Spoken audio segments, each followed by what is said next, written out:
아이고 소리가 너무 크나요?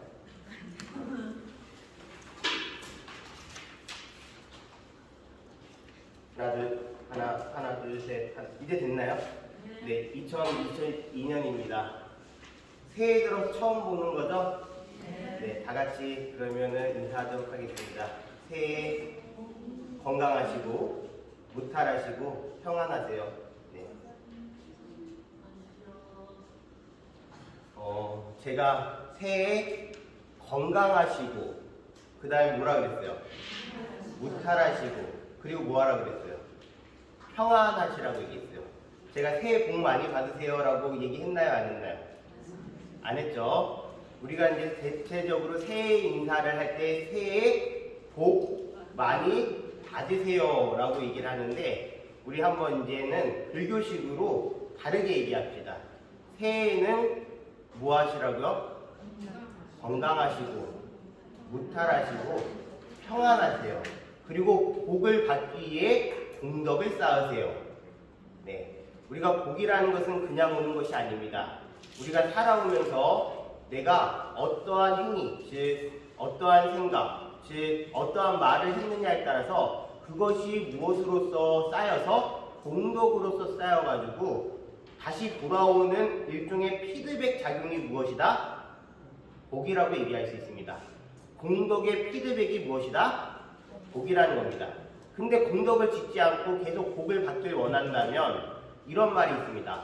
복진 타락. 복복자, 진, 다할 진짜, 타, 뭐하는 거죠? 엉망이 된다는 겁니다. 락, 떨어진다는 겁니다. 무엇이죠? 복진 타락이라는 것은 복은 다 쓰면 결국엔 나락으로 떨어진다는 거예요. 복을 까먹는 행위를 하면 안 된다는 겁니다. 자, 새해 인사가 너무 잔소리 같았나요? 네, 저 때는 말이죠. 네, 꼰대 성향이 있어가지고 오늘서부터 2시간은 부처님의 무엇에 대해서 이야기를 할 것이냐면 부처님께서 우리에게 알려주신 지혜와 자기의 모습, 지혜와 자기의 가르침에 대해서 공부를 할 겁니다. 여러분들 불광사 경북불교대학에 들어오시기 전에 벽면에 크게 두 분의 보살님이 계세요. 한 분은 무슨 보살님? 문수보살님. 한 분은요? 보현보살님요. 문수보살님은 무엇에 권하라고 적혀져 있어요? 거기에 동판에 보면은 무엇에 권하라고 제가 적어놨어요. 그거 제가 해놓은 거예요. 네, 무엇에 권하라고 해놨죠? 다냐에 권하. 그쵸? 다냐라는 것은 불교에서 얘기하는 지혜를 얘기합니다. 그냥 우리가 알고 그리고 그 아는 걸 얘기하는 지식적인 것이 아니라 깊게 무엇이 들어간 자기의 마음이 들어간 지혜를 얘기하는 것이 바로 무엇이다? 다냐라고 얘기할 수 있습니다. 따라서 지혜롭기 위해서는 무엇이 필요하다? 자비가 필요합니다. 그리고 진정으로 자비롭기 위해서는 무엇이 필요하다? 지혜가 필요합니다. 부처님께서는 이 두 가지를 양조, 즉 두 가지를 다 갖추어셨기 때문에 존경받을 만한 분입니다. 지혜와 무엇이요? 자비가요. 자비 없는 지혜는요, 그것은 그냥 아는 척일 수 있고 잘난 척일 수가 있어요. 그리고 또 지혜 없는 자비는 무턱대고 사랑하는 것일 수밖에 없어요. 이것이 적절하게 조화가 됐을 때 사람들을 교화시킬 수 있는 것으로 방편으로 쓰일 수 있는 거예요. 읽어보도록 하겠습니다. 자애로서 분노를 이겨라. 선으로서 악을 이기라. 백품으로서 인색한 자를 이기라. 진실로서 거짓말쟁이를 이기라. 법구경 223번에 나오는 부분입니다. 우리는 분노가 일어나면요, 분노를 화를 뭐로 이기려고 그러죠? 원수를 화나는 대상에 대해서 무엇으로 이기려고 그러죠? 화로서 이기려고 합니다. 싸우다 보면 막 언쟁이 높아지죠? 소리가 높아집니다. 네가 그랬잖아, 네가 그랬잖아, 뭐 했잖아. 거사님하고 그렇게 싸우시는 거 아니죠? 네. 우리가 싸우다 보면은 계속 각을 다툽니다. 분노로서 분노는 조절할 수가 없습니다. 분노를 이기고 화를 이기는 방법은 무엇이라고요? 무엇이라고요? 자해입니다. 자, 무엇을 무엇으로서 이기래요? 악을 선으로서 이기라고 하십니다. 악에 대해서 우리가 그런 거 있잖아요. 악한 놈 잡는 뭐 나쁜 뭐 이거 있죠. TV에 보면은 드라마에 보면은 많이 나와요. 뭐 악을 이기는 악한 세력 뭐 이렇게 얘기는 하는데 부처님께서 뭐라고 말씀하시냐면 악을 이길 수 있는 유일한 방법은 무엇이죠? 선함으로써 이길 수 있다라는 거예요. 자, 그리고 인색한 자가 어떤 분들이죠? 인색한 자, 베풀지 않는 자, 자기 것만 막 하고 있는 자, 이런 자에 대해서 무엇으로서 이기라고요? 베품으로써 이기라고요. 자, 그 다음에 마지막으로 거짓말하는 것은 무엇으로써 이기라? 진실로써요. 이 세상에는요, 음과 양이 있습니다. 그런가요? 안 그런가요? 여러분들 동지팥죽 드셨어요? 안 드셨어요?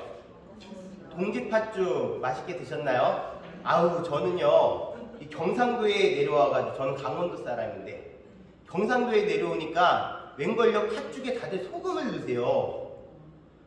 저 위쪽 지방은요 팥죽에 소금 넣는 걸 이해를 할 수가 없어요. 무조건 흰설탕, 흰설탕을 그냥 팍 집어넣어가지고 그냥 흰설탕하고 막 섞어 먹어야지 그게 제일 맛있거든요. 와, 근데 여기는 다 그냥 소금 넣어가지고 드시대요. 흰설탕 넣는다 그러면 얼굴을 막 찌푸리셔요.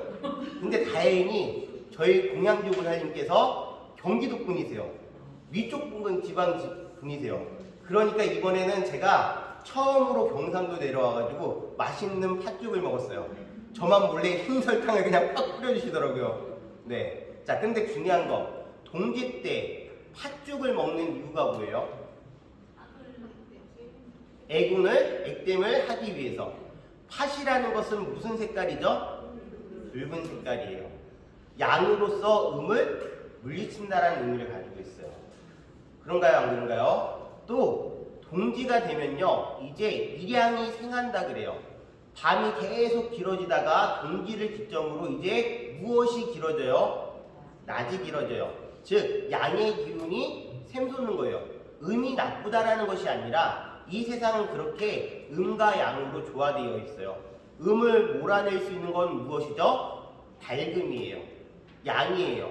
마찬가지로 우리가 어떠한 악이든 또는 인색함이든 또는 분노든 화든 그것을 몰아낼 수 있는 것, 그것을 누를 수 있고 통제할 수 있는 것은 내 마음의 밝음, 자애로움, 베품, 선이라는 거, 그것이 부처님께서 우리에게 알려주신 지혜와 자비의 모습이라는 걸 알아주시기 바라겠습니다.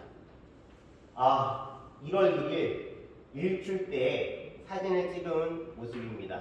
너무나 아름답죠? 일출. 네. 언제 한번 오세요. 깨알 같은 홍보입니다.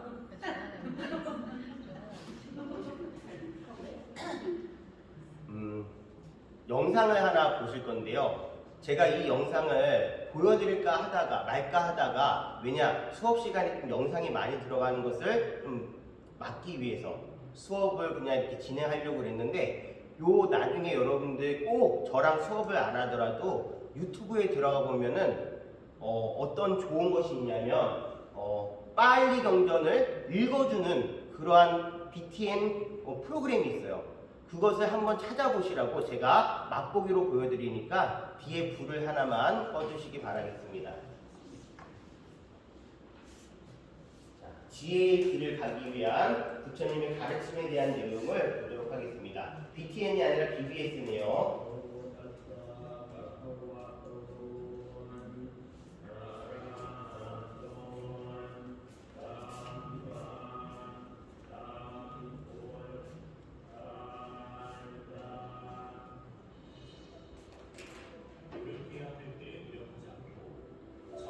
힘 있는데 게으르며 마음에 편의가 없고 나태한 자는 지혜의 길을 찾지 못한다. 이 개송이 설진 배경에는 이와 같은 이유가 있다. 부처님께서 잿다와나 정사에 계시던 때였다. 한때 사와티에 사는 수많은 젊은이들이 출가하여 스님이 되었고 이들 모두 부처님으로부터 수행 규제를 받았다. 이 스님들 가운데 띠사라는 한 스님을 제외한 나머지 모든 스님들은 수행을 하기 위해 숲으로 들어갔다. 그들은 숲에서 온 정성을 다하여 열심히 수행에 전념하였기 때문에 모두 아라한의 경지에 이르게 되었다. 아라한의 경지에 이른 이 스님들은 부처님께 이 사실을 알기 위해 사와티로 돌아오다가 한 마을에서 탁발을 하게 되었다. 그때 한 제가 신도가 스님들에게 공연을 올렸고 그 다음 날에도 자신의 집에서 공연을 해달라고 청하였다. 스님들은 사와티로 돌아와 부처님께 인사를 올리고 부처님 가까이 앉았다. 부처님께서는 스님들을 아주 반갑게 맞이해 주시며 그들이 성취한 것에 대해 크게 기뻐하시고 흡족해 하셨다. 그러나 숲으로 수행을 하러 가지 않고 남았던 띠사 스님은 그동안 수행에 힘쓰지 않았기 때문에 그 어떠한 경지도 성취하지 못하였다. 띠사 스님은 부처님과 다른 스님들이 서로 다정하게 이야기를 나누는 가운데 한마디도 하지 못하고 있는 자기 자신을 발견하게 되었다. 그는 스스로 자신만 외면당하고 있다고 느꼈다. 그때서야 비로소 자신에게 주어진 그 모든 시간 동안 수행에 전념하지 않고 나태하게 지냈던 것을 후회하였다. 그래서 띠사 스님은 밤새도록 수행하기로 결심하였다. 스님들은 부처님께 세존이시여 사와티로 오는 도중에 한 제가 신도가 저희들을 내일 공양에 초청하였습니다. 저희들은 내일 아침 일찍 그곳으로 가야 합니다. 라고 말씀드리고는 부처님께 인사를 올리고 각자의 처소로 돌아갔다. 그러나 띠사 스님은 자신의 결심대로 밤늦게까지 걸으면서 경행을 하였다. 그런데 밀려드는 졸음을 이기지 못하고 발을 헛디는 바람에 그만 미끄러져서 다리를 부러뜨리고 말았다. 띠사 스님은 비명을 질렀고 그의 비명 소리가 온 사원에 퍼졌다. 그의 목소리를 들은 스님들은 처소에서 나와 불을 밝히고 띠사 스님을 보살펴주고 치료해 주었다. 그러다 보니 밤이 지나고 해가 떠올라 결국 스님들은 공양 초청을 받은 마을에 가지 못하였다. 부처님께서 스님들을 모시고는 비구들이여 그대들은 왜 공양 초청을 받은 마을로 가지 않았는가? 라고 물으셨다. 자초지종을 다 들으신 부처님께서는 비구들이여 노력해야 할 때에 노력하지 않고 자신의 시간을 헛되이 보내는 자는 어떠한 선정에도 들지 못하고 어떠한 성취도 이루지 못하느니라 라고 말씀하셨다.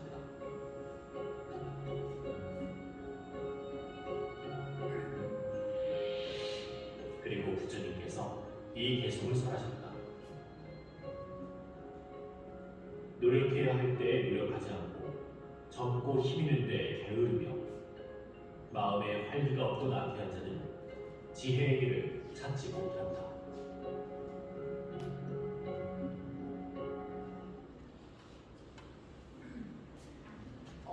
잘 보셨나요? 지금 부처님께서 띠사비구의 일을 통해서 법구경 개송을 이제 하나 개송을 외우셨어요. 뭔 내용이죠? 해야 할 때 노력하지 않으면 안 된다라는 말씀을 하시는 것 같아요. 노력해야 될 때 노력하지 않으면 어떠한 성취도 이룰 수 없다라고 말씀하세요. 부처님께서 띠사비구가 반성을 해가지고 밤에 열심히 공부를 하다가 발을 헛디뎌가지고 비명을 지르면서 이제 그것이 사람들한테 알려져가지고 비구들이 그것을 신경 쓰다 주다 보니까 무엇을 하게 된 거죠? 약속을 지키지 못하게 됐어요. 그때 부처님께서 아주 사랑하는 마음이 있어가지고 띠싸에게, 야, 띠싸가 진짜 공부 열심히 하느라고 너네들께 띠싸가 다리 다쳐가지고 발목을 치료해주느라고 아유 착하다 이런 얘기를 하신 것이 아니라 많은 대중이 있는 가운데에 무엇을 하신 것이에요? 경책이란 걸 하신 거예요. 꾸짖음을 하신 거예요. 띠싸야, 네가 공부를 안 했기 때문에 지금 대중들이 이러한 약속도 지키지 못했다. 그리고 공부해야 될 때 공부하지 않은 네 잘못이 크다라고 말씀하신 것이에요. 마음에 무엇을 주시는 거죠? 반성할 기회를 주시고 고칠 수 있는 가능성을 열어주신 거예요. 그런데 우리가요, 사랑이라는 것을 뭐든지 감싸야 된다, 그리고 용서해야 된다 이렇게 생각을 하시면 안 된다라는 거예요. 부처님께서는 혼낼 걸 혼내시고 그리고 가능성을 열어주시는 걸로 지혜와 자비의 길을 함께 보여주셨어요. 그런가요, 안 그런가요? 근데 우리가요, 귀한 자식일수록 막 더 애지중지하고 키우다 보니까 요즘 오냐오냐 하다 보니까 어떻게 돼요, 아이들이? 네, 버릇이 없어지고 남을 사랑하는 방법을 모르게 되고 자기를 통제할 수 있는 방법을 모르게 되는 경우가 많이 있어요. 그거는 진실로 자비로운 사랑이 아니라 왜곡된 사랑이고 어떻게 보면 멍청한 행위예요. 이해하셨나요? 예전에 저희 은사스님께서 한 11년, 12년 전만 해도 엄청나게 엄격하셨어요. 지금은 상자들에 대해서 그렇게 엄격하지 않으세요. 저희 막내 이제 밑으로 들어온 상제들은 우리 은사스님께서 화낸 모습을 한 번도 못 봐가지고 제가 이제 은사스님께서 예전에 뭐 혼낸 얘기, 뭐 소리 지르는 얘기를 하면요, 그 동생들은 믿지를 않아요. 왜냐? 은사스님께서 달라지셨기 때문에, 너무 부드러우시기 때문에. 하지만 저 가르치실 때만 해도 상당히 엄격하셨어요. 제가 예전에 해인사를 공부하러 갔다가 해인사에서 도망쳐 나왔어요. 저랑 안 맞더라고요, 해인사가. 그래가지고 밤에 야반도주 알지? 야반도주? 짐 싸가지고 밤에 도망쳐 나왔어요. 그때가 하여튼 뭐 추울 때였어요. 2월달에. 근데 이제 제가 그 떠날 때 은사스님하고 저희 사숙스님, 제가 제일 또 좋아하는 사숙스님 계세요. 해인사 나오면 은혜사에 들어올 생각도 하지 말아라고 그런 거예요. 그래가지고 어떻게 해요? 들어갈 데도 없고 어디 가서 이제 도망쳐 있다가 붙잡혀서 이제 다시 은혜사로 들어왔네요. 근데 처음에는 이제 은사님께서 걱정을 하시는 거예요. 제가 뭔가 마음에 이 어두운 게 생길까봐, 뭔가 또 안 좋을까봐 제 방 앞에 이렇게 왔다 갔다 하시는 모습을 제가 누워있으면서 뵀어요. 그래가지고 제가 은사스님한테 죄송해가지고 은사스님을 찾아뵙고서 스님, 제가 빨리 저를 추스린 다음에 다시 시봉 열심히 살겠습니다 라고 하니까 은사스님께서 대뜸 화를 내시면서 네가 그래서 문제야, 쉴 때는 쉬고 일할 때는 일하고 먼저 그렇게 생각하지 마 하신 다음에 저는 그 따뜻한 사랑에 마음이 막 녹는 줄 알았어요. 그런데 이런 맹걸요, 은혜사 법문하는 시간이 되면요, 그때 뭐 해야 돼요? 시자들이 스님 법문할 때 옆에서 이렇게 시봉을 이제 무릎 꿇고 있어야 되는데 사람들 막 200명 있고 그럴 때 불광사에 오셔서도 야, 너 일어나봐. 얘가 행인사 갔다가 나왔어. 자기 인사 얼굴에 먹지를 않는 놈이야, 먹지를 않는 놈. 아니, 혼내시려면 그냥 직접적으로 혼을 내시지, 사람들 막 200명 앉혀 있는 데에서 쓰게끔 한 다음에 그냥 그거를 말씀하시는 거예요. 막 지구멍에 들어가고 싶고 은사스님 믿고 막 했어요. 그것이 한 6개월째 반복이 되는 거예요. 법문만 있으면 일어나라 그래가지고 제가 그런 놈이라고. 이게 놈이라고 한 거는 아주 순화시킨 말이에요. 네, 뭔 말인지 알죠? 막 그냥 내지르셨어요. 근데 이제 어느 순간에 제가 이런 생각이 들더라고요.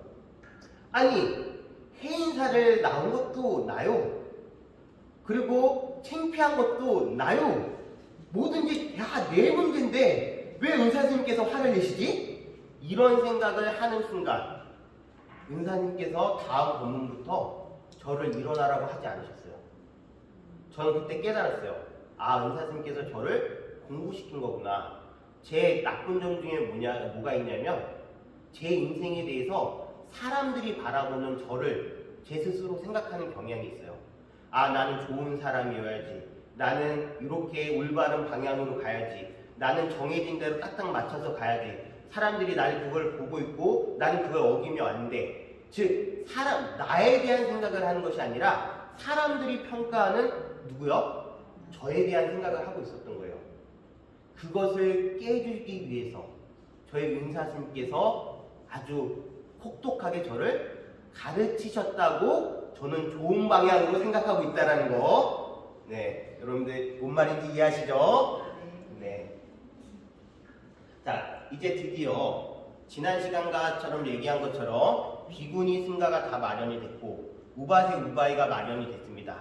사부대중이 다 마련됐어요. 그러다 보니까 사람들이 많아져요, 적어요? 사람들이 많아졌습니다. 출가한 비구, 비구니, 우바세, 우바이가 있습니다. 여러분들, 사람이 많아지면 갈등이 많아질까요? 갈등이 적어질까요?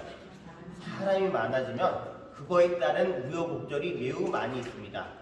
어떤 스님들은 진짜 부처님께서 말씀하신 대로 열심히 열반의 길로 들어서기 위해서 공부를 열심히 하는 반면에 어떤 스님은 승가가 존경을 받으니까 거기에 들어와서 승가에서 뭐 하는 거죠? 호의호식을 하는 겁니다. 탁발 나가가지고 좋은 음식 먹고 누가 해주는 가사 좋은 거 입고 그 다음에 거기에 무슨 또 좋은 자리가 있으면 그걸 차지하려고 그러고 서로 비방을 하고 즉 권력에 눈이 뜨인 스님들 또는 남을 비방하는 스님들 여러 스님들이 있게 됩니다. 부처님께서는 그 모습을 보는 게 힘드셨을까요? 좋으셨을까요?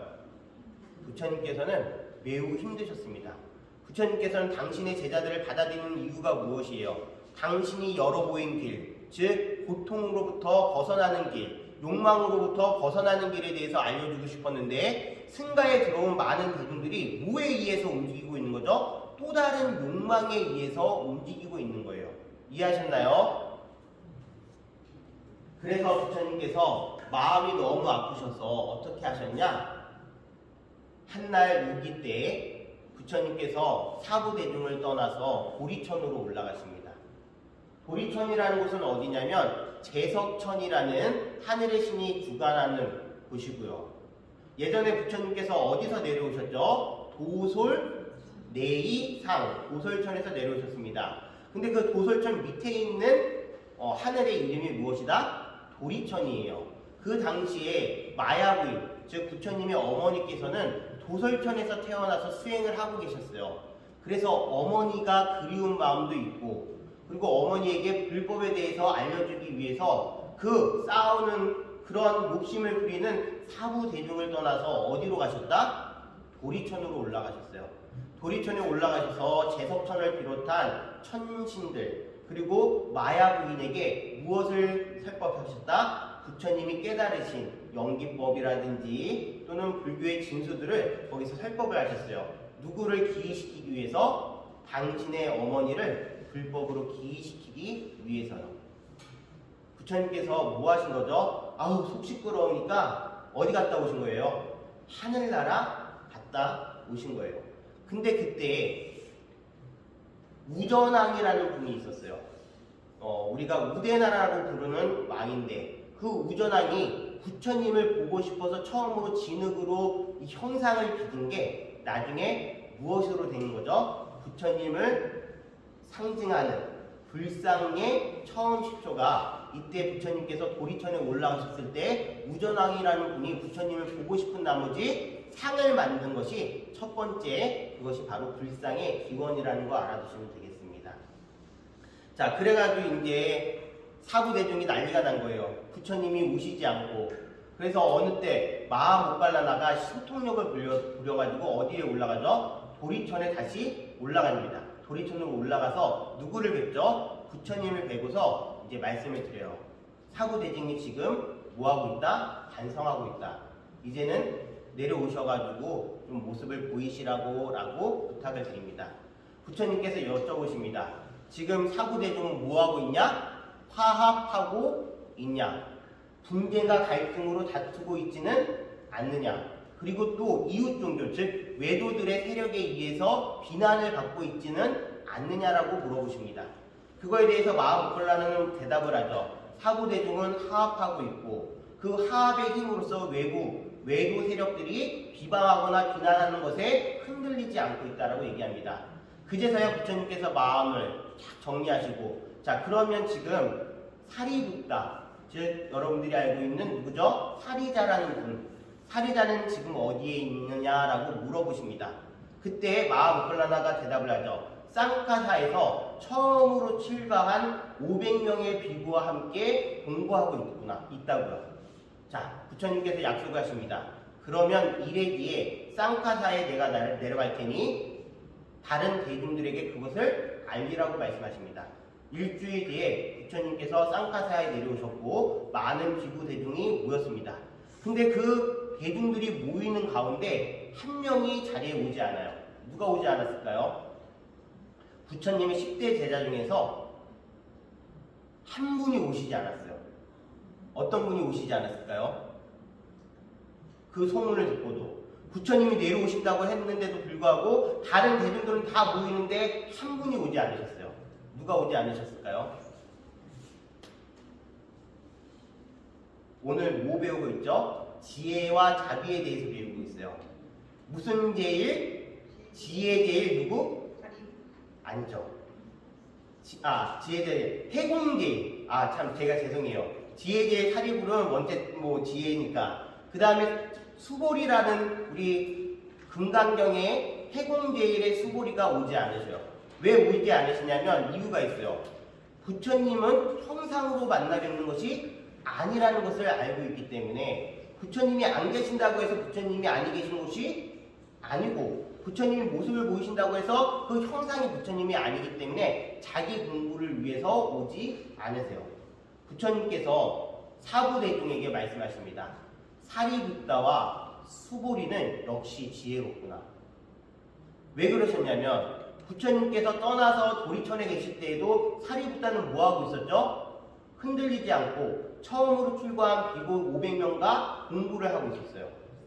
그 다음에 수보리도 왜 지혜롭다고 했죠? 부처님을 형상으로 보는 것이 아니기 때문에, 그래서 온다라는 것이 특별히 의미인 것이 아니라 자기 공부를 하는 것이 중요한 것이기 때문에 부처님께서 사부대중에게 뭐라고 공부하셨다? 사리붓다와 수부띠, 즉 수보리는 역시 지혜롭구나 라고 하신 겁니다. 자, 이제 사부대중이 화합하고 부처님의 위신력이 더 드러났습니다.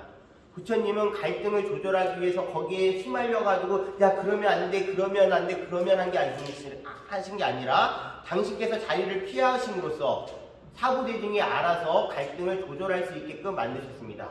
그랬더니만 오히려 더 난리가 난 거예요. 왜? 사람들이 역시 부처님 위대하다고, 대단하시다고 그렇게 더 유명해지니까 이제 누가 더 괴롭냐면 외도들, 즉 다른 종교의 지도자들이 부처님을 더 시기하고 질투하고 그러는 겁니다. 왜냐? 어디 공양하러, 탁발하러 나가면요 승가, 즉 부처님의 제자들만 대접을 받고 외도들의 이 세력들은요 대접을 못 받는 겁니다. 그래가지고 나가서 따지는 거죠. 아니 우리도 열심히 고행하고 수행했는데 왜 부처님의 제자들과 부처님한테는 그렇게 공양을 올리면서 우리한테는 공양을 올리지 않느냐라고 이야기할 정도로 이제 완전히 어려운 생활을 하고 있는 겁니다. 시기와 질투. 그때 한 소녀가 나타납니다. 그 소녀의 이름은 무엇이냐? 바로 찐짜입니다. 찐짜. 이 찐짜라는 바람은 소녀는요 외도 세력을 믿고 있었습니다. 즉 불교 외에 다른 종교를 믿고 있었습니다. 그래서 항상 그 종교 지도자들에게 잘 보이고 싶은 마음이 있었어요. 어느 날 막 외도들이 막 짜증이 난 상태, 즉 부처님에 대한 시기와 질투로 짜증이 난 상태에서 찐짜가 그 외도들을 만나러 갔습니다. 자기를 쳐다보지도 않고 화나 있는 모습을 보면서 물어보는 거예요. 저 때문에 화나셨나요? 라고 물어보니까 얘기를 하는 거죠, 외도들이. 아니 그대 때문에 화가 난 게 아니라 부처님 때문에 내가 화가 나 있는 거야. 어떻게 하면 그러한 위신을, 그러한 신망을 떨어뜨릴 수 있는지 내가 모르겠어가지고. 그때 찐짜가 얘기합니다. 그런 거라면 제가 자신이 있습니다. 그래서 진짜는요, 어떻게 하냐면 맨날 새벽에 아침이 되면 기원정사에 가가지고 서 있다가 사람들이 오는 모습을 보면 마치 기원정사에서 나오는 것처럼 나오는 겁니다. 그럼 사람들이 궁금해하겠죠? 아니 지금 이 새벽에 어디서 나오는 것이요? 그러면은 아니 기원정사에서 나오는데 왜 상관이에요? 라고 얘기를 하는 거예요. 그리고 나서 1개월, 2개월 되고 그러다 보니까 이제 어떻게 된 거죠? 배가 조금씩 나오는 겁니다. 그리고 나서 이제 기원정사에서 오는 사람들 만나면 뭐라 그러냐면 저는 밤새 부처님 처소에 있다가 지금 가는 길이에요. 당신만 아세요? 라고 얘기를 하는 겁니다. 그렇게 시간이 지나고 9개월째가 되던데 이미 배는 만삭이 된 겁니다. 그러고 나서 부처님을 찾아왔죠. 그 내용을 보도록 하겠습니다.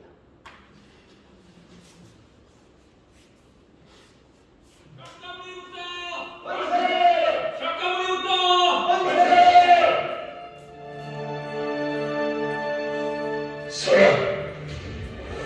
넌 누구냐? 궁전에 이렇게 들어오다니 오마구나. 오지 않을 수 없었어요. 저는 이 궁전에서 부다한테 답을 들어야겠습니다. 묻고 싶은 질문이 있다면 부다의 상가에 가서 해라. 싸움 물러가라. 그럼 그냥 둡시다. 부다가 괜찮으시다. 뭘 물어보고 싶은가? 고타마 부다, 당신은 법을 설하지요. 당신은 존경받는 사람입니다. 당신이 임신시킨 가엾은 여인의 생각은 조금도 안 하십니까?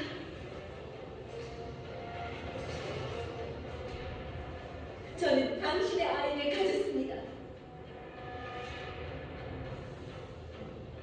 책임을 지셔야 하지 않겠습니까? 저렇게 뻔뻔할 수 그런 모함을 하고도 부끄럽지 않은가? 모르나 본데 부다는 유격을 극복하셨다. 학식 있는 성자들도 유격에 무릎을 꿇는 마당에 네가 표현하는 사람이 누구인지 알아?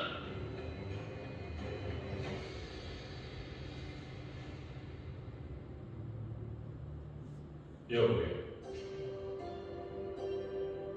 자네가 하는 말을 확인해 줄 수 있는 사람은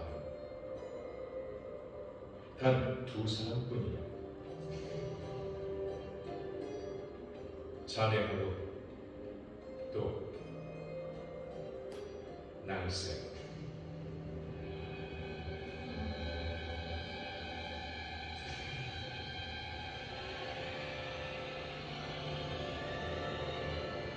체포하라. 대야, 명령만 내려주신다면 당장 체포해서 사실대로 수토하기 부다의 유명을 벗겨드리도록 하겠습니다. 자, 체포하라. 자, 체포해. 체포하라.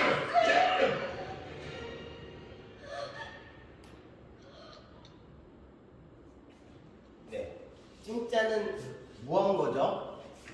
진짜로 임신한 것이 아니라 가짜로 임신한 거죠. 즉 부처님을 비방하기 위해서 여기다가 오송뭉치, 바구니를 집어넣어가지고요 마치 임신한 것처럼 꾸몄던 겁니다. 그것이 결국에는 뭐 한 거죠? 탄로가 난 거예요. 그런데 중요한 건 그거예요.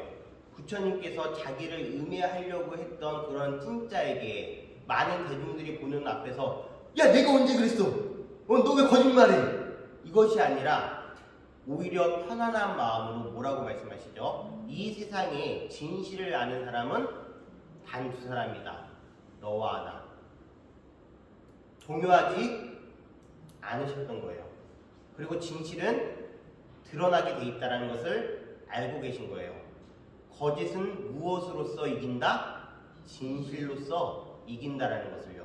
그리고 하, 분노는 무엇으로서 이기라? 자애로서 이기라고 말씀하시는 그런 것을 찐짜를 통해서 진짜로 보여주신 것이에요. 이제 부처님에 대한 신망은 훨씬 더 높아졌어요. 오히려 외도들이 이 부처님의 신망을 떨어뜨리려고 했던 것이 오히려 잘못이 돼가지고 부처님에 대한 존경심이 더 크게 늘어나게 됐습니다. 그리고 또 진짜 부처님에 대한 존경심은 또 다른 이야기가 있습니다.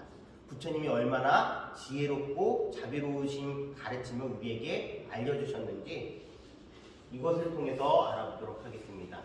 과거생의 부모님. 이건 영상이 아닙니다. 네. 부처님께서 이제 공부를 하신 지 한 7년에서 8년 사이쯤 됐을 때입니다. 그때 완지 지역에 있는 곳에 까따술라 숲인가? 제가 잠깐만요. 이름이 생각이 안 나네요. 숲 이름을 잠깐 보도록 하겠습니다. 어디를 보시면 되겠냐면 까따술라 숲, 베사깔라 숲 275페이지입니다. 자, 275페이지에 베사깔라숲이라는 곳이 있는데 부처님께서 베사깔라숲에서 수행을 하고 계셨을 때입니다. 베사깔라숲에서 수행을 하시다가 탁발을 하기 위해서 마을로 나왔는데요. 어떤 노부부, 즉 어떤 노인과 그 다음에 그 노인의 부인이 부처님을 보자마자 뭐라고 그러냐면 아들아! 이제 왔느냐? 어서 집으로 가자! 라고 얘기를 하는 겁니다. 이 노부부가 누구를 보자마자요? 부처님을 보자마자 아들인 줄 착각을 해가지고 당신 집으로 막 데려가려고 하는 겁니다. 비구들이 막 말렸죠.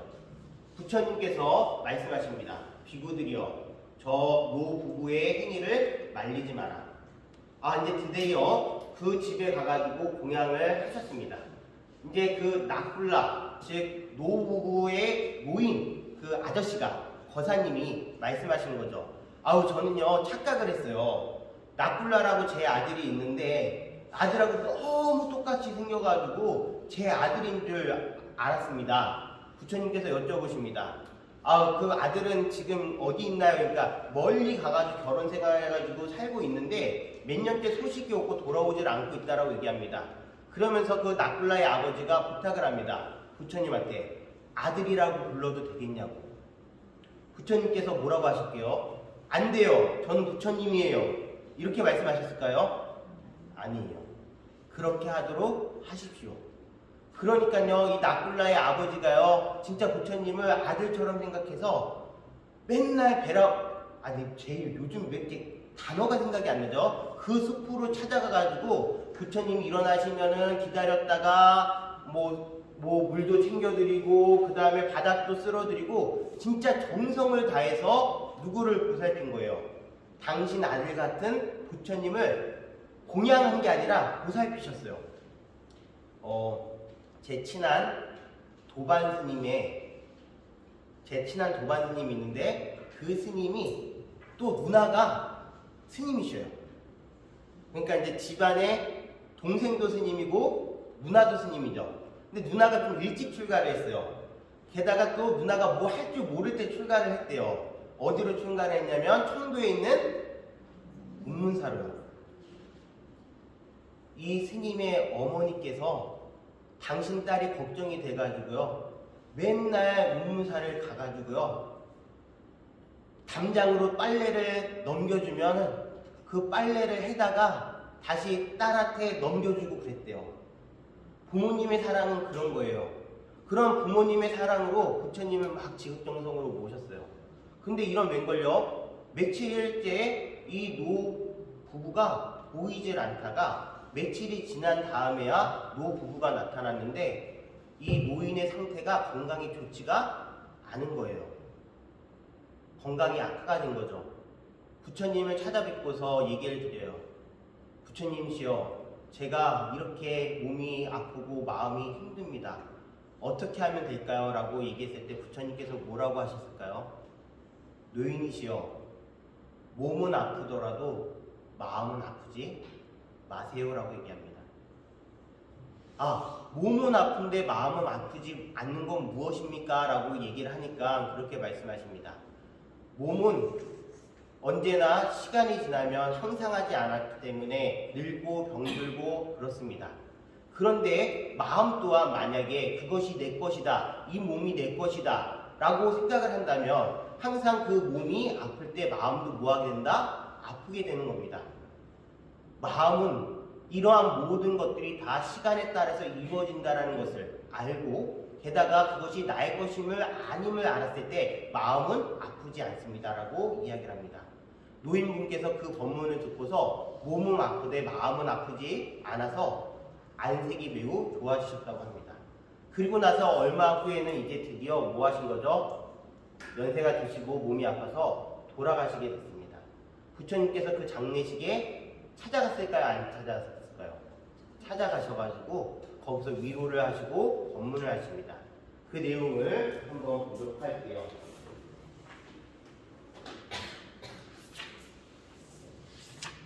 어디 있냐면 우선 몇 페이지 보시냐면 277페이지를 보도록 하겠습니다.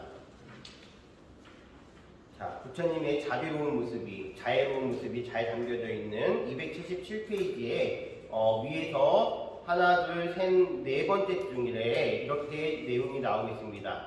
지팡이를 짚고도 손을 놓지 않는 노부부의 사랑은 숲속 앵무새도 부러워하였다. 어느 날 아내의 손을 꼭 잡은 노인이 부처님께 말하였다. 부처님, 저희 두 사람은 젊은 나이에 결혼해 근 60년을 함께 살았답니다. 그날부터 이때까지 서로를 속인 적이 한 번도 없답니다.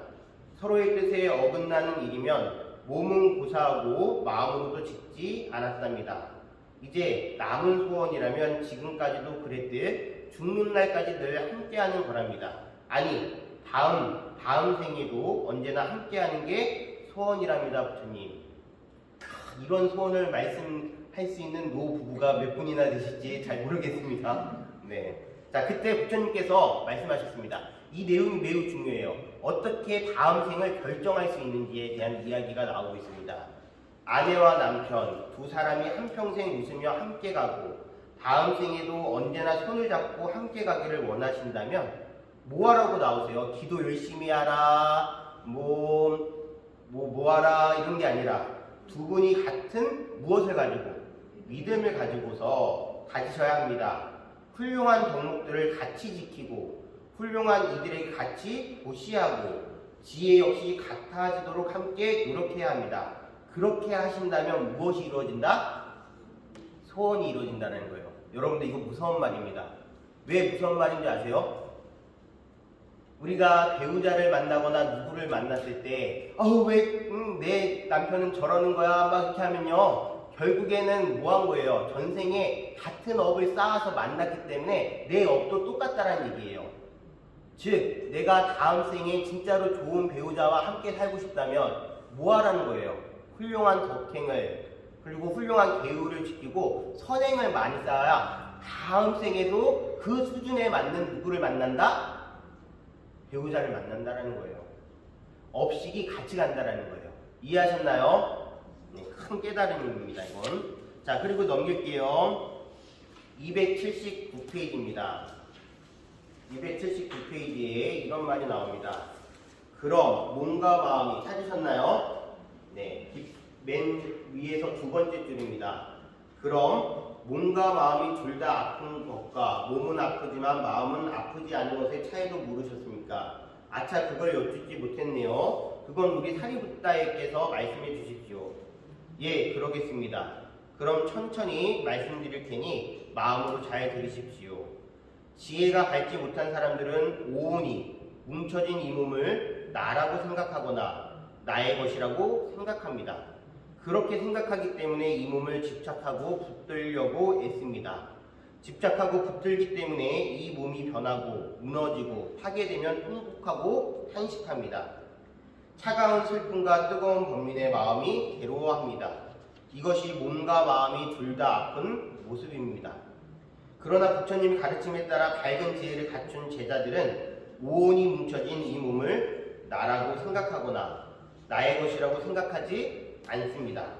그렇게 생각하지 않기 때문에 이 몸에 집착하지 않고 붙들려고 애쓰지도 않습니다. 이렇게 집착하고 붙들지 않기 때문에 이 몸이 변하고 무너지고 파괴되어도 통곡하거나 탄식하지 않습니다. 차가운 슬픔과 뜨거운 번민으로 마음이 괴로워할 필요도 없습니다. 이것이 몸은 아프지만 마음은 아프지 않은 모습입니다. 가능할까요? 우리가 몸이 아팠을 때, 나중에 어떠한 병에 걸렸을 때 내 몸이 아파지고 내 몸이 힘들어지고 했을 때 내 마음을 가볍게 만들 수 있을까요? 참으로 어려운 부분입니다. 왜 나한테 이런 일이 벌어지지? 왜 나한테 죽음이라는 게 찾아왔을까? 난 죽기 싫은데, 해야 될 것들이 많이 있는데 라고 생각하면서 오히려 마음이 더 무겁고 힘들 겁니다. 그렇지 않을까요? 그런데 그것은요, 2중의 고통, 3중의 고통을 받는 방법입니다. 몸이 아플 때 마음이 가벼울 수 있다면 그 몸 아픈 것을 뭐 할 수 있을까요? 상쇄할 수 있을 겁니다. 그때 우리 부처님은 어떠한 가르침으로 우리에게 알려주신다? 이 몸이 결국에는 무너진다라는 거. 너무나 자연스러운 거죠. 이 몸은 나의 것이 아니라는 것을 우리 스스로 계속 생각을 해야 되는 겁니다. 이 몸이 다하고 인연이 다하면 언젠가는 헤어져야 되는 몸이라는 거죠. 쉽지는 않지만 가르침은 분명히 있는 겁니다. 자, 이어서 280페이지입니다. 자, 280페이지에 이런 말이 나와 있습니다. 두 번째 줄입니다. 사람의 목숨은 짧아 100년도 살지 못합니다. 아무리 오래 산다 해도 결국 늙고 죽음을 피할 수 없습니다. 사람들은 내 것이라 여겨 슬퍼하지만 참으로 내 것이란 영원한 것이 아닙니다. 그런 것은 존재하지 않는 것임을 알고 소유하는 삶에 머물지 마십시오. 사람들은 이것이 내 것이다라고 생각하지만 죽음으로 그것을 잃게 됩니다. 현명한 나의 것들이여, 이와 같이 알고 내 것이라는 것에 경도되지 말아야 합니다. 꿈에서 만난 사람을 잠에서 깨어난 사람이 다시 볼 수 없든, 사랑하는 사람이 죽어 세상을 떠나면 다시는 그를 볼 수가 없습니다. 살아서 이름을 부르던 그 사람은 눈으로 보기도 하고 목소리를 듣기도 했지만 그들이 죽으면 이름만 불려질 뿐입니다.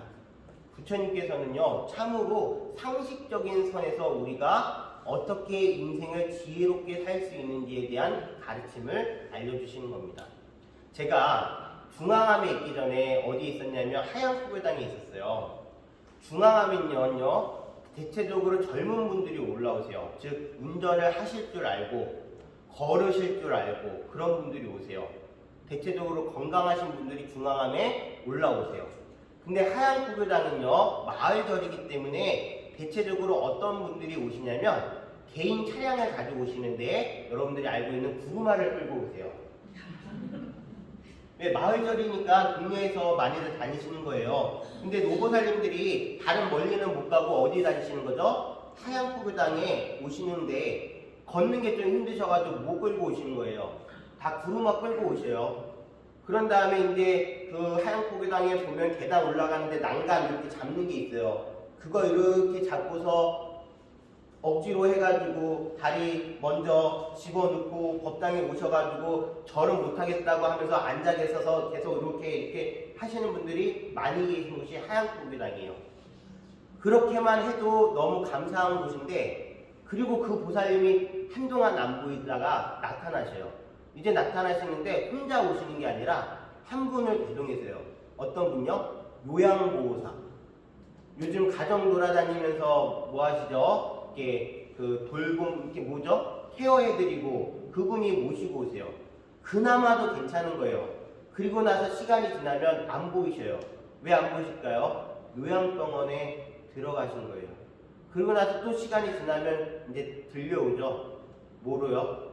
돌아가셨다고. 그럼 영가로 만나는 거예요. 네, 그것을 여러 번 저는 겪으면서 이제 생각이 많았어요. 그거는 누구의 모습이 아니라 우리들 모두의 모습이에요. 저의 모습이고 또 보살님들, 거사님의 모습이에요.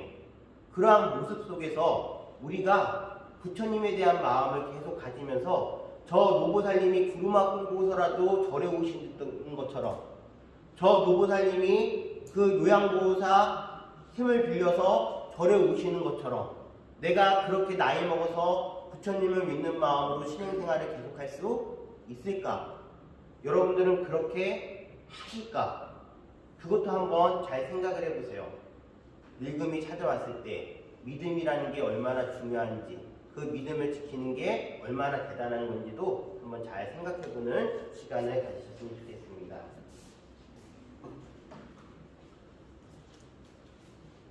자, 부처님께서 깨달음을 얻으신 지 9년째 되던 해였습니다. 오산비라는 곳에서 이제 승가 대중이 공부를 하고 있었는데 문제가 생긴 거예요.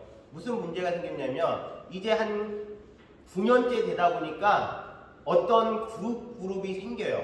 여기는 경을 잘 공부하는 그룹, 여기는 유를 잘 공부하는 그룹. 즉 그룹이 생겼다는 것은 무엇이 생겼다는 거죠? 파벌이 생겼다는 거예요. 그 파벌이 이제 생겨나기 시작하는 겁니다. 파벌이 생기면요 무엇이 일어날까요? 갈등이 당연히 일어나고 자기네가 잘났다라는 싸움을 할까요 안 할까요? 싸움이 일어나게 됩니다. 오산비에서 아주 큰 싸움이 일어났습니다. 그 내용을 한번 보도록 하겠습니다.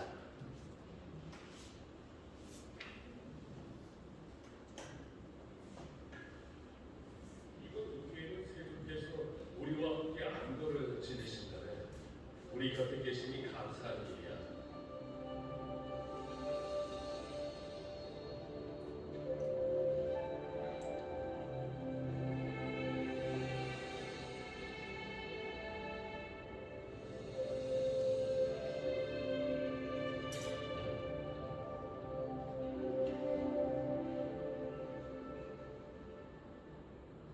경륜과 되고 나서는 세존이라도 될 줄 알았지. 자존심이 강한 사람이 자녀들이 유일피구잖아.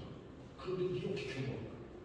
두고 보게 손을 씻고 나서 절대로 물을 버리지 않을 걸 샘을 채우지 않고. 지난 며칠 동안 계속 그랬어. 당신이 유일이니까 모든 이에게 계율을 줘야지. 법을 가서 그 행동을 깨우쳐줘. 연비구여 멈추시오.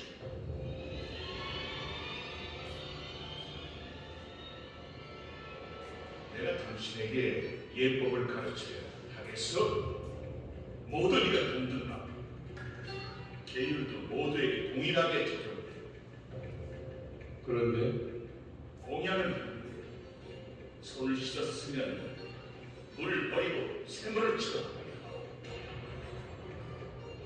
잊어버렸니? 지난 며칠간 계속 잊고 있던데 왜 작은 일을 가지고 이렇게 크게 왔나? 그래야만 해.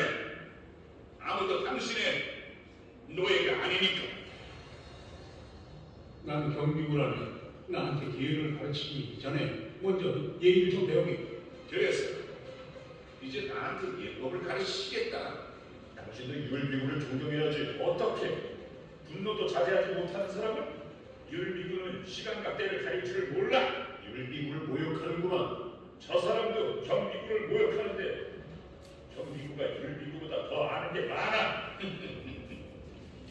난 그의 성품을 잘 알아. 나를 질투하는 거지. 내가 못된 난 단지 예법을 설명하고 있어. 이게 예법을 가르치는 방식인가? 그렇소. 실수를 할 수는 있지만 당신은 계속 되풀이하자. 그게 바로 당신이 모든 일을 동등하다 여기지 않는 증거예요. 어떻게 그런 비약을 할 수 있나? 모두를 동등하게 생각했다면 새로운 비구들 라인처럼 여기지 않겠지. 당신의 쓰레기를 치우라. 나한테 원한이 많은가 보군. 내가 왜? 당신이 잘못했으니 그걸 인정해야 해. 부다의 비구들이 사소한 일을 일이 크게 만드니 이런 난투는 화합에 금이 가게 합니다. 이 소식이 새어나는 건 시간 문제지. 상가의 위상이 손상되기 전에 세종이 이 사실을 알려야겠습니다. 내가 무슨 큰 잘못을 했나? 그러니까 이제 자신의 잘못이 큰 줄을 모른다. 지금 누굴 원한을 나한테 불고 있는 거지? 자신의 잘못을 인정하지 않는 분 거짓말이지. 내가 거짓말이야? 그래.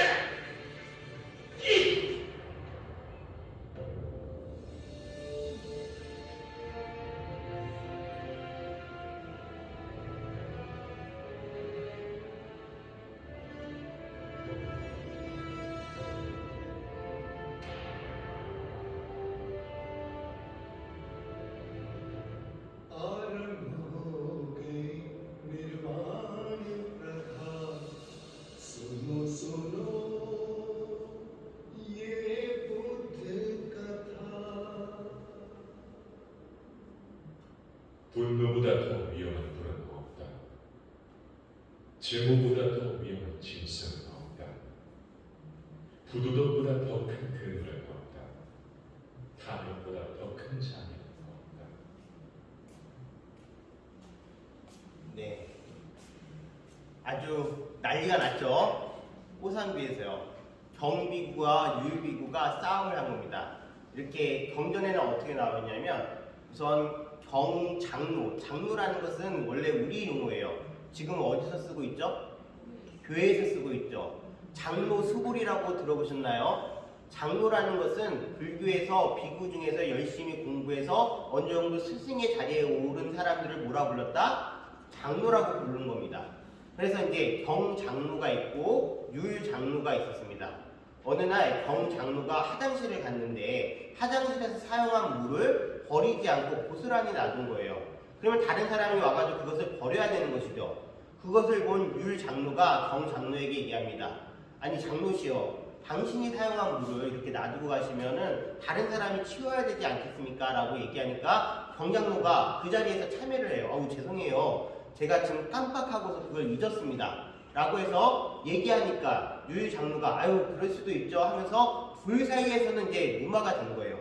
근데 이런 웬걸요? 유유장로가 자기가 수업을 하면서 당신의 제자에게 야 경장로가 그랬다라고 뭐 한 거죠? 사례로서 얘기를 한 거예요. 그랬더니 이제 그걸 들은 유유장로의 제자들이 경장로의 제자들에게 야 너희 스승은 율도 모르대? 하면서 뭐 한 거죠? 비꼬아버린 거예요. 그랬더니 이제 그 경을 배우는 또 제자들은 자기 스승을 모욕했으니까 뭐 한 거예요? 화가 나가지고 아니 그때는 율장로가 용서한다고 해놓고 뭐 괜찮다고 해놓고 뒤돌아서서 딴 얘기하네? 라고 하니까 이제 서로 주먹박질하고 난리가 난 것을 부처님께서 만류하러 가셨어요.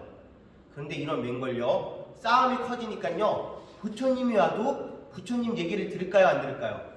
부처님 말씀을 듣지 않고 뭐라 그러냐면 이것은 부처님 빠지세요. 우리끼리 알아서 해결하겠습니다. 라고 부처님을 뭐 한 거죠? 네. 부처님께서 거기서 계속 그 싸움에 껴계셨을까요? 아니면 피해 계셨을까요? 부처님은 그 자리를 떠나십니다. 그래서 공부를 하고 있는 제자들을 만나러 다니면서 공부를 하는 제자들을 점검하고 다니셔요. 오삼비에 사람들이 난리가 난 거죠. 우바이들이 야 저 비구들 진짜 못됐다. 부처님도 몰아내고 자기네들끼리 싸우고 하다 보니까 이제 뭐가 들어오지 않아요? 공양물이 안 들어와요.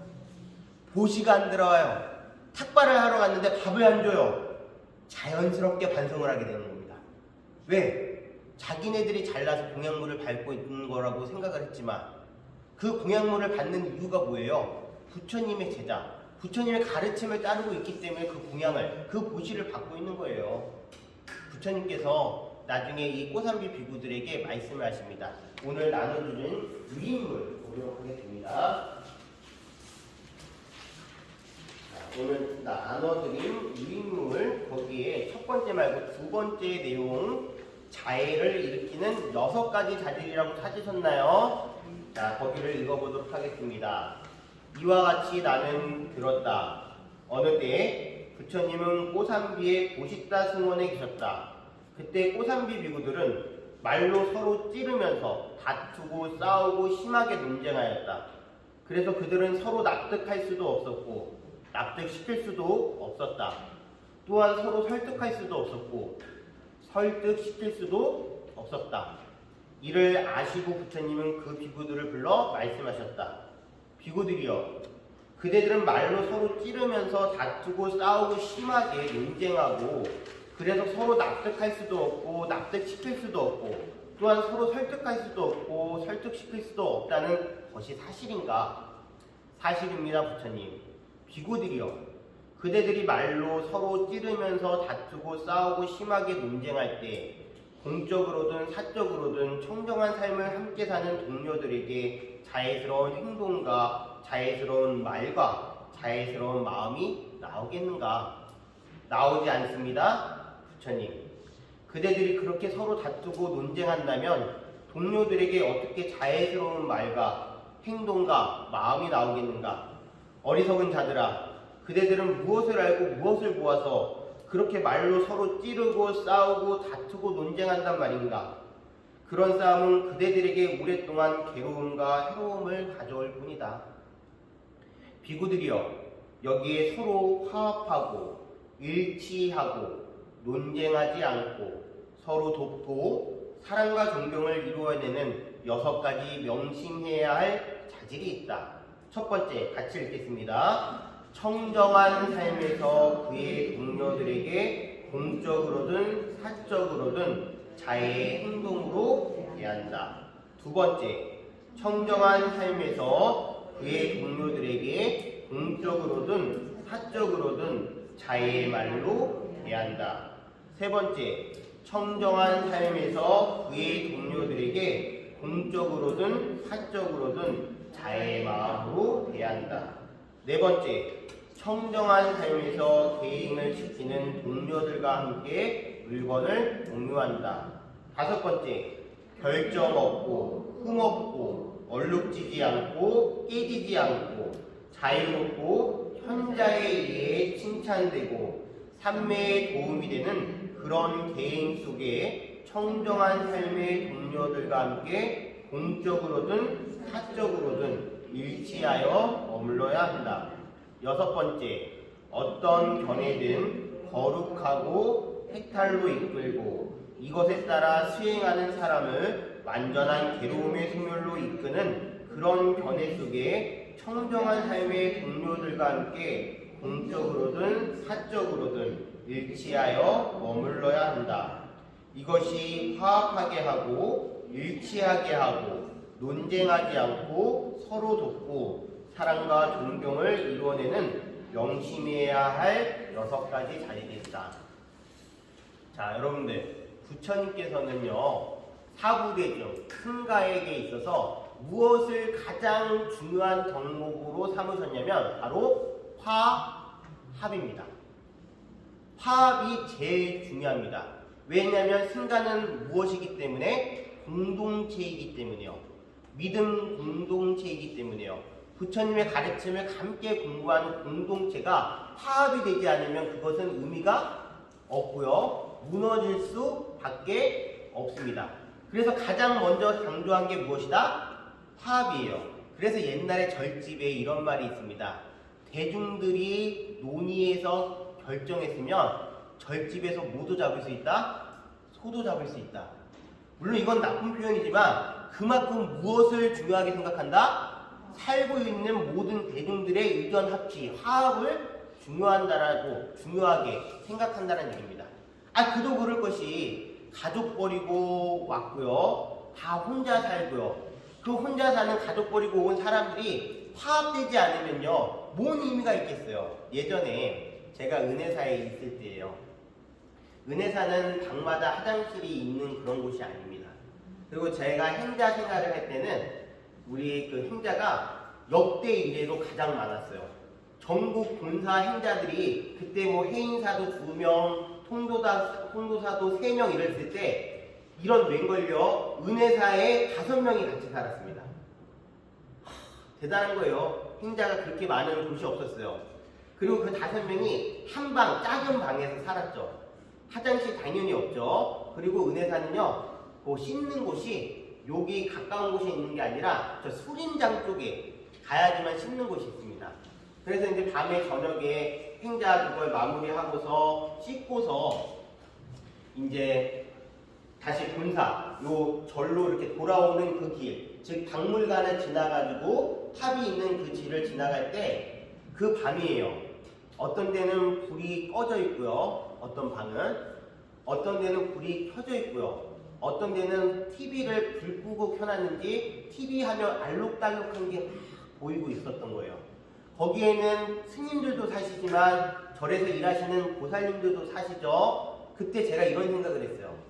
야, 참 외로운 사람들이 모여서 사는 곳이구나. 각자 각 방마다 연세가 많으신 스님도 계시고 젊은 스님도 있고 또 노보살님도 있고 젊은 보살님도 있는데 각자 저 방마다 어떤 분은 불을 끄고 어떤 분은 불을 켜고 어떤 분은 TV를 보고 다 외로운 모습으로 저렇게 살아가고 있구나라는 것을 생각한 적이 있어요. 그때 있어서 그 대중이 살 수 있는 가장 좋은 방법은 뭐예요? 외로운 사람끼리, 힘든 사람끼리, 들어온 사람끼리 화합해서 잘 살면요, 누가 뭐래든 은혜사는 좋은 절이 돼 있는 거예요. 하지만 밖에서 아무리 화려하게 보이고 막 대단해 보여도 안에 살고 있는 사람들이 서로 다투고 있고 서로 미워하고 있다면 거기는 금방 무너지게 돼 있어요. 이해하셨나요?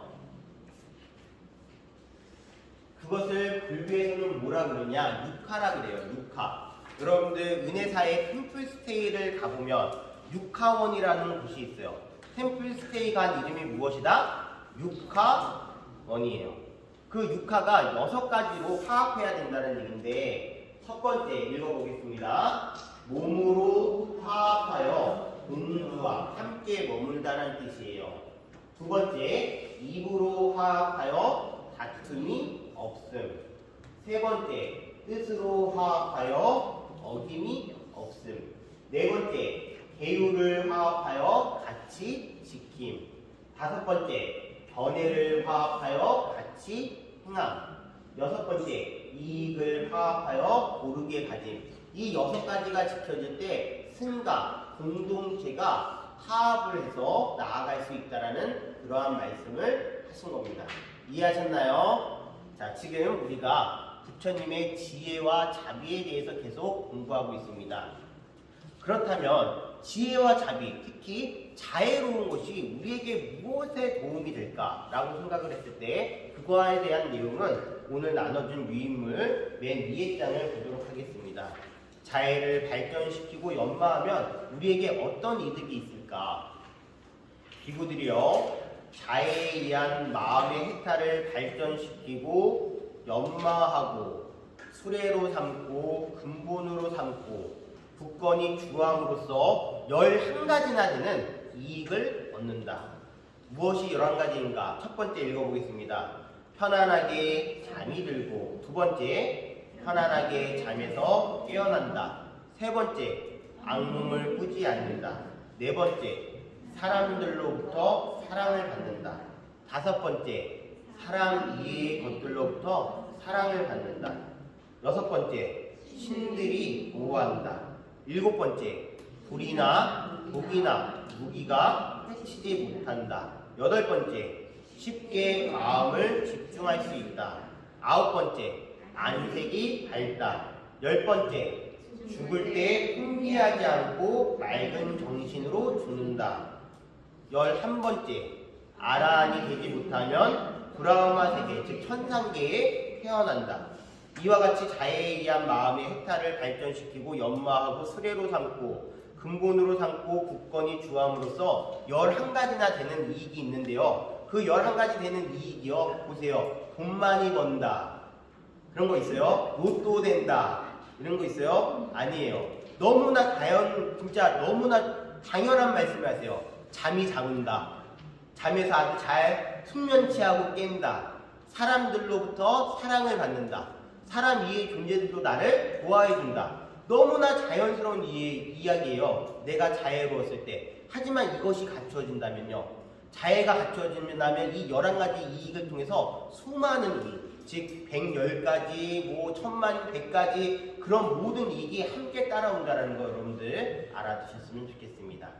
자, 영상을, 음악을 하나 듣도록 하겠습니다. 불은 안 끄셔도 돼요.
2022년이 왔는데 여러분들 이민년이 왔나요? 안 왔나요?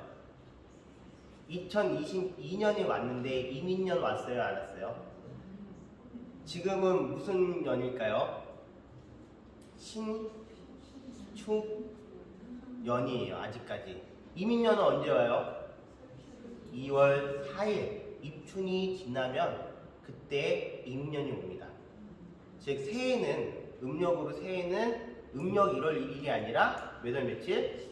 우리가 입춘이 지나는 2월 4일이 이제 이민년이 시작이 되는 거예요. 그리고 그때 입춘 때 절에서는 뭐 하죠?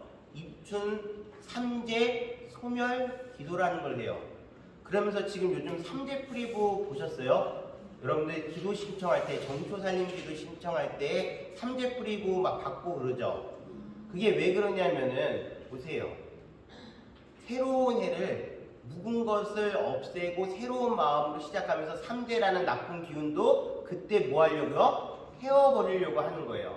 하지만 삼재풀이를 하든 또는 동지 팥죽을 먹든 다 소용이 없는 거예요.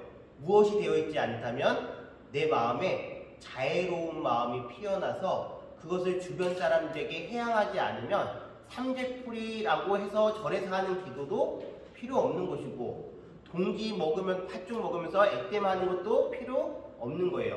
내 마음의 가장 큰 부적은 무엇이다? 자애로운 마음으로 미워했던 마음도 다 태워버리고 욕심냈던 마음도 다 태워버리고 내 주변에 있는 사람들에게 해양하는 자비의 마음이 드러날 때 그것이 진정한 무엇이다? 부적이다. 나를 지키는 가장 큰 힘이라는 거 여러분들 오늘 부처님 지혜와 자비의 내용을 통해서 공부했다라는 거 알아두시면 좋겠습니다. 이해하셨나요? 네, 그러면 오늘 수업은 여기서 마치도록 하겠습니다. 감사합니다.